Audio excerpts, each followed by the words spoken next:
محبة والهنا وطني أتذكر من أنا. الحمد لله ثم الحمد لله. الحمد لله نحمده ونستعينه ونستغفره ونعوذ بالله من شرور أنفسنا ومن سيئات أعمالنا إنه من يهده الله فلا مضل له ومن يضلله فلا هادي له أشهد أن لا إله إلا الله وحده لا شريك له وأشهد أن محمدا عبد الله ورسوله وصفيه من خلقه وخليله أدى الأمانة ونصح الأمة فكشف الله به الغمة وجاهد في الله حق جهاده حتى أتاه اليقين فصلوات الله وسلامه عليه ومن تبعه بإحسان إلى يوم الدين.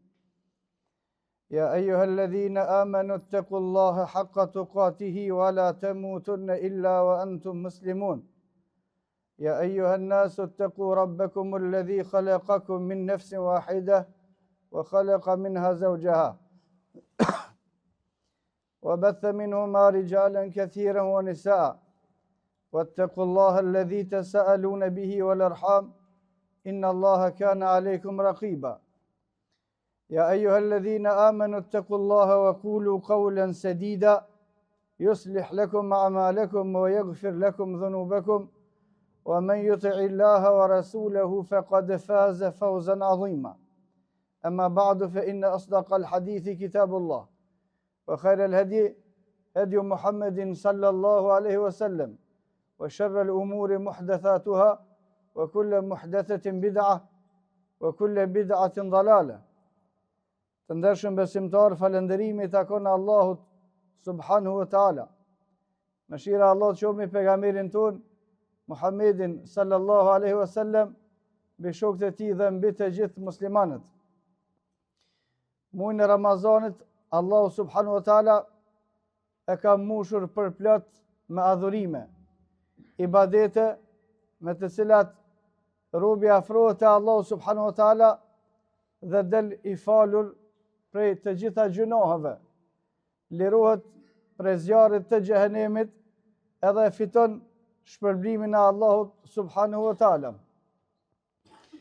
Prej ibadeteve në Ramazan është edhe ajo që quhet i'tikaf, qëndrimi në mesxhid, qëndrimi në xhami në 10 netët dhe ditët e fundit të Ramazanit. Dhe kjo me qëllimin e vetëm ibadetin, devotshmërinë, përkushtimin ndaj Allahut subhanahu wa taala. Allahu subhanahu wa taala qëndrimin në xhami e ka vendos ibadet, qëndrim, me hi menet ibadet. Veç me hi e menet në xhami në Ramazan, veçanti në 10 netët dhe ditët e fundit Ramazanit, qëndrimi në xhami është ibadet. Është adhurim, për atë ka shpërblim. Dhe këtë ibadet Allahu subhanahu wa taala e ka legjësu edhe tek popujt e tjerë. Thot Allahu subhanahu wa taala në tregim për Ibrahimin alayhi salatu wassalam dhe Ismailin, wa tahhir bayti lit-ta'ifina wal-'akifin. Pastron në shtëpinë Qabën për ata të cilët bëjnë tavaf dhe për ata të cilët bëjnë i'tikaf, që rrinë në mrena në xhami. Pra qysh në kohën e Ibrahimit alayhi salatu wassalam ka qenë e legjësuar qëndrimi në xhami dhe shpërblimi i madh për ata të cilët qëndrojnë në xhami. Kurse për ummetin e Muhammedit sallallahu alaihi wasallam, Allahu subhanahu wa taala duke treguar për disa rregulla të agjërimit thot: "Wala tubashiruhunna wa antum aakifuna fil masajid." Dhe mos kontaktoni as me gratë tuaja duke qenë në i'tikaf në xhami, duke qenë në qëndrim në xhami. Pejgamberi sallallahu alaihi wasallam, ajo që është transmetuar nga Ibn Umar radhiyallahu anhu edhe nga Aisha radhiyallahu anha, hadithet që gjenden në Sahihun e Imam Muslimit i pari dhe në Sahihun e Imam Buhariut i dyti, pejgamberi sallallahu alaihi wasallam kur nuk ka lëshuar Ramazan pa hije në itikaf. Pejgamberi sallallahu alaihi wasallam kur në jetën e tij nuk ka lëshuar ndonjë Ramazan pa hije në itikaf. Dhe kjo tregon për rëndësinë e madhe të cilën ja jepte pejgamberi sallallahu alaihi wasallam itikafit. Pejgamberi sallallahu alaihi wasallam në fillim ka bërë itikaf 10 ditët e para të Ramazanit. Pastaj në vitin tjetër ka bërë itikaf 10 ditë e mesme të Ramazanit. Pastaj thot transmetuesi i hadithit, Allah subhanahu wa taala e ka lajmëruar Muhammedin sallallahu alaihi wasallam se nata e Kadrit është në 10 netët e fundit të Ramazanit, dhe nga kjo pejgamberi sallallahu alaihi wasallam gjithmonë e bën të itikafin në 10 netët e fundit të Ramazanit. Madje ajo që është që ja shton vlerën edhe më tepër itikafit, pejgamberi sallallahu alaihi wasallam një herë prej herave, një Ramazan prej Ramazanave, ishte në udhtim dhe nuk ka pas mundësi me hije në itikaf. Atë itikaf e ka bë kaza, ka kompenzuar në Ramazanin tjetër, duke qëndruar 20 ditë në itikaf. Kjo është vlera me të cilën e vlerëson të pejgamberi sallallahu alaihi wasallam itikafin. Pastaj komentatorët e hadithit kanë thonë, pejgamberi sallallahu alaihi wasallam ka fundi jetës së tij e ka bërë itikafin 20 ditë, për shkak se besimtari ka fundi jetës do të me i shtuë ibadetet, jo me i paksue. Për shkak se sa herë që afrohemi ka vdekja, duhet me pas përgatitje më të mëdha. Sa herë që kalojnë vitet, duhet me kuptue më mirë se ibadetet ndaj Allah subhanahu wa taala janë më të rëndësishme se sa punët e kësaj dynjoje. Një pjesë tjetër e komentatorëve kanë thonë, pejgamberi sallallahu alaihi wasallam Gjibrili ja ka lexuar Kur'anin çdo vit ka një herë, kurse vitin e fundit të jetës së tij, në këtë vit i ka bërë 2 itikafe, i kanë gjit, 2 ka 10 ditë, i ka bërë 20, për shkakun se Gjibrili ja ka përsërit Kur'anin 2 herë. Të gjitha të përmbledhura e kanë kuptimin e saktë. Pejgamberi sallallahu alaihi wasallam nuk lën të Ramazan pa bërë itikaf. Nëse i ikte ndonjëherë për shkak ndonjë arsye, pejgamberi sallallahu alaihi wasallam e zëvendësonte e bënte kaza në Ramazanin tjetër. Bënte itikaf pejgamberi sallallahu alaihi wasallam për me lexuar më tepër librin e Allahut që e ka zbrit nëpërmjet Gjibrilit. Baza kryesore ose fitimi kryesor i itikafit nuk ka dyshim që është pastrimi i zemrave. Për shkak se zemrat kur janë të vendosura në xhami janë më larg gjunaheve, janë më larg fjalëve të kota, janë më larg gënjeshtrave, janë të përkushtuara për me i bë ibadet Allahu subhanahu wa taala. Ka se secili që hyn në xhami për itikaf hyn për me i bë ibadet Allahu subhanahu wa taala, vetmohet, vetmi me Allahu subhanahu wa taala, vetmi me librin e Allahu subhanahu wa taala, vetmi me dhikrin, me përmendje të Allahu subhanahu wa taala. Kjo është çështja e parë. Fitimi i parë është pastrimi i zemrave. Pejgamberi sallallahu alaihi wasallam ka thënë hadith, në trupin e njeriu është një copë mishi, e cila nëse rregullohet i gjithë trupi. Nëse ajo është e prishur, prishet i gjithë trupi, ela wa hiya al-qalb. Ajo është zemra. Zemrat e besimtarve përmirësohen, pastrohen nëse hynë për hir të Allahu subhanahu wa taala, qëndrojnë në xhami në itikaf duke e lexuar librin e Allahut edhe duke përmend Allahun subhanahu wa taala me ibadetet e tjera. Çështja e dytë ose vlera e dytë që s'ka dyshim se është shumë e madhe, por jo më e madhe se sa pastrimi i zemrave, është arritja e natës së Kadrit. Në hadithin e saktë pejgamberi sallallahu alaihi wasallam tregon se Allahu subhanahu wa taala e ka lajmëruar se nata e Kadrit gjendet në 10 netët e fundit, jo në 10 netët e para, as 10 netët e mesme të Ramazanit, por në 10 netët e fundit. Dhe në këto 10 netët e fundit gjendet në netët tek, në 21-ën, 23-ën, 25-ën, 27-ën dhe 29-ën. Dhe kushdo që dëshiron me saktësi, me e gjetë dhe me e zonë natën e kadrit, ai duhet me bëj itikaf. Më konë i përkushtuar në të gjitha netët. Nëse jem të përkushtuar në të gjitha netët, e kemi lënë familjen, e kemi lënë punën, e kemi lënë angazhimin, e kemi lënë të gjitha vetëm me e kërkuar natën e kadrit. E çka është nata e kadrit? Lejletul Qadri khairun min alfi shahr. Ka thonë Allahu subhanahu wa taala, nata e kadrit është më e vlefshme se sa 1000 muaj. Komentatorët e Kur'anit thonë më e vlefshme se sa 1000 muaj në të gjitha aspektet. Ibadetet në te janë të vlefshme sa 1000 muaj. Leximi i Kur'anit në te është i vlefshëm sa leximi i 1000 muajve. Namazin në te dhe të gjitha veprat e mira e kanë shumë fishimin. Kanë ardhur disa transmetime se dikush e ka pyet pejgamberin sallallahu alaihi wasallam për jetë gjatësinë e njerëzve përpara dhe jetë gjatësinë e ummetit të Muhamedit sallallahu alaihi wasallam. Njerëzit përpara kanë jetuar më gjatë se sa na. Allahu subhanahu wa taala ka sjell në Kur'an tregimin e Nuhit alayhi salatu wasalam, i cili thot Allahu subhanahu wa taala ka qëndruar me popullin e vet duke i thirrë në Islam 950 vjet. Nuhi alayhi salatu wasalam i ka thirrë njerëzit në Islam 950 vjet. Që do më thonë se jetë gjatësia ati ka qenë ma modhe se sa 950 vjet. Nga sa ai nuk i ka thirrë popullin nga dita që është lind, por nga dita që ka fituar pjekurin dhe Allah subhanahu wa taala ka bërë pejgamber, që kuptohet se ka jetuar më tepër se sa 950 vjet. Edhe njerëzit kanë jetuar më gjatë. Kurse ummeti Muhamedit sallallahu alaihi wasallam mesataren e jetë gjatësisë e ka nga 60 deri në 70 vjet. Dhe kur është pyet se çysh është njerëzit atëherë kanë jetuar kanë 1000 vjet, i kanë bërë ibadet Allahu subhanahu wa taala 1000 vjet. Na jetojmë 60 deri në 70 vjet. 20 prej tyre na kanë të pavetdijshëm, 20 prej tyre kanë shkuar nëpërmjet angazhimeve të tjera, koha për ibadet mbetet shumë e vogël. Atëherë njerëzit që kanë bërë ibadet më shumë se sa ne, kanë më na kaluar neve në ditën e Kiametit me shpërblime dhe në shkallët e xhennetit. Por jo, mëshira e Allahu subhanahu wa taala është për ummetin e Muhamedit sallallahu alaihi wasallam.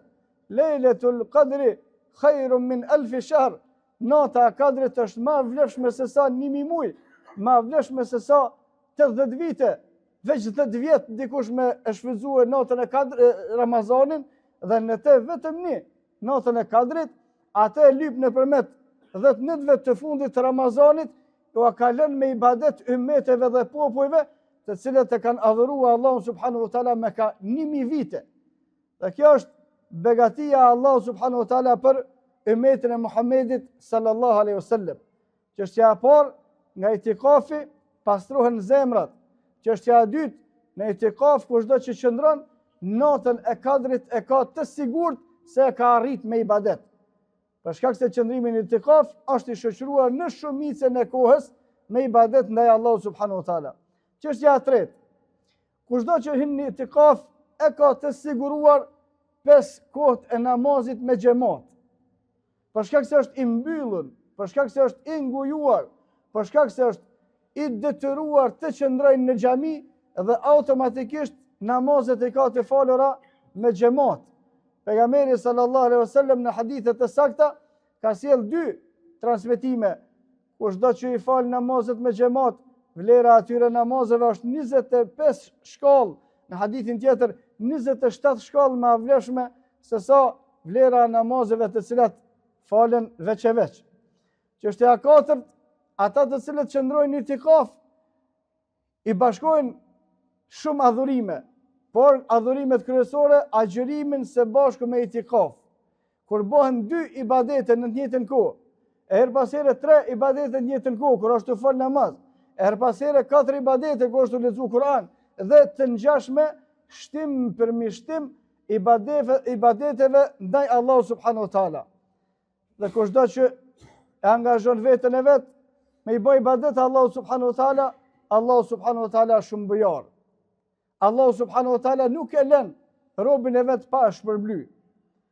Ibadetet, itikafi, çështjet kryesore i ka këto. Kurse rregullat e tjera të cilat lidhen me itikaf janë me sa vijon. Numër 1, ai që dëshiron me bëj itikaf duhet me pas niyetin e sinqert. Ka thonë pejgamberi sallallahu alaihi wasallam, innamal a'malu binniyat. Veprat shpërblehen, vlerësohen te Allahu subhanahu wa taala sipas niyetit, sipas qëllimit. Cili është qëllimi që bëjmë itikaf?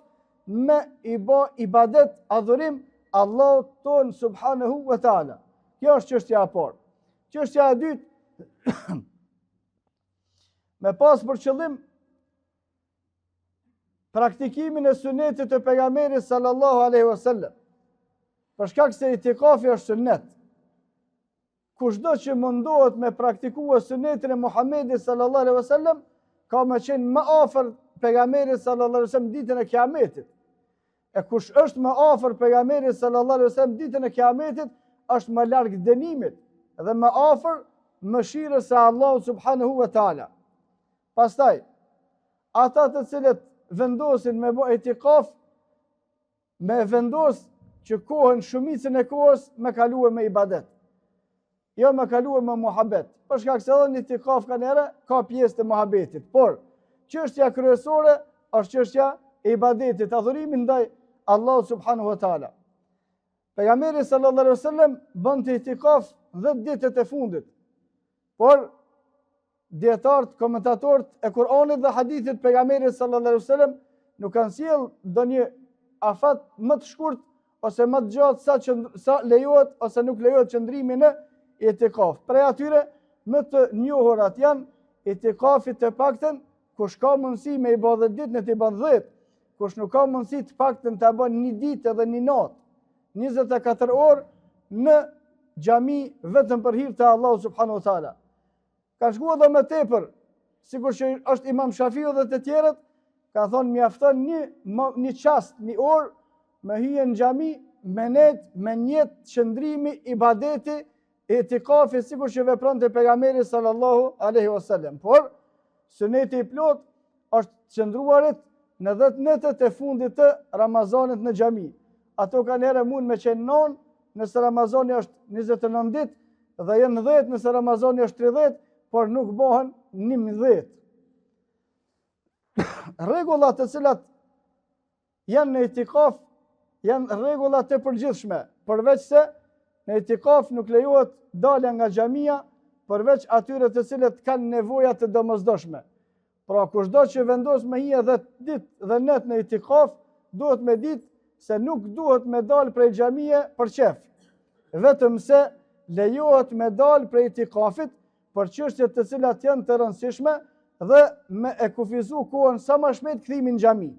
Për çështjeve të rëndësishme që kanë përmendur dietarët është nëse dikush ka nevojë me dalë me marr ushqim, nëse dikush ka nevojë me dalë për pastrim, nëse dikush ka nevojë me quajë ndonjë shërbim të domosdoshëm familjes, nëse dikush ka nevojë me bë kontroll mjekësor, nëse dikush ka nevojë me shku me vizitu një smur, nëse dikush ka nevojë ose i ka ndodhur një rast vdekje e të ngjashme, domethënë lëvizjet, dalja nga xhamia për çështje të rëndësisë së veçantë lejohet edhe për ata të cilët janë në itikaf, por me kusht që me kufizu kohën sa më shkurt dhe sa më shpejt që kryet obligimi, më kthye përsëri te vendi te i cili i bën ibadet Allahut subhanahu wa taala.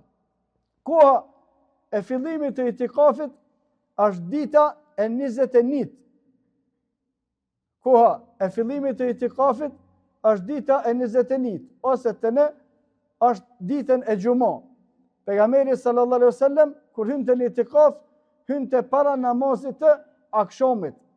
Para namazit të akşamit të natës së 21. Ne me lejen e Allahut subhanahu wa taala kemi organizuar itikaf këtu, dhe i ftojmë njerëzit kush ka dëshirë me qëndruar në itikaf, në të bashkohet me neve. Rregullat e përgjithshme duhet të respektohen dhe adhurimi ndaj Allahut subhanahu wa taala do të kryhet. Kushdo që dëshiron me u bashkangjit në itikaf me neve, mundet me fillue ose ne do të hyjmë në itikaf ditën e xumë, sot në javë, në namazin e ikindis ose prej namazit të ikindis deri para namazit të akşamit. Ata të cilët vendosin, e lutim Allahun subhanahu wa taala me shpërbly. Përveç ibadeteve të tjera, nuk ka dyshim se ka me pas edhe shpjegime të librave, edhe pyetje përgjigje të ndryshme, edhe ibadetet të lloj-llojshme me të cilat dëshirojmë të afrohemi te Allahu subhanahu wa taala dhe dëshirojmë që Allahu subhanahu wa taala të na falë. Aqulu qawli hadha wastaghfirullaha li wa lakum fastaghfiruhu li kulli dhanbin innahu huwal ghafurur rahim.